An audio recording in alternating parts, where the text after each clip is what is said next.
Dua koridor Trans-Sulsel resmi beroperasi di kawasan Maminasata dengan dukungan subsidi senilai 16,7 miliar rupiah dari pemerintah Provinsi Sulawesi Selatan. Peluncuran perdana digelar di kawasan Center Point of Indonesia, CPI, Makassar, dan masyarakat dapat menikmati layanan ini secara gratis pada tahap awal.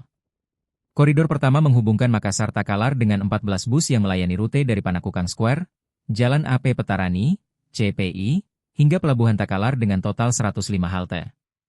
Koridor kedua melayani jalur pendidikan dan transportasi strategis, menghubungkan kampus Unhas Tamalanrea, Bandara Sultan Hasanuddin, hingga terminal kereta api Mandai dengan 13 bus. Gubernur Sulsel, Andi Sudirman Sulaiman, mengatakan Trans-Sulsel merupakan hasil kolaborasi Pemprov Sulsel, Dinas Perhubungan, Biro Kesra, dan Kementerian Perhubungan. Saat ini sudah ada 2 koridor yang berjalan dan sementara digratiskan. Kami terus mengevaluasi antusiasme masyarakat agar transisi ke pengelolaan penuh di daerah berjalan lancar tanpa membebani masyarakat, ujarnya. Download Tribun X sekarang, menghadirkan lokal menjadi Indonesia.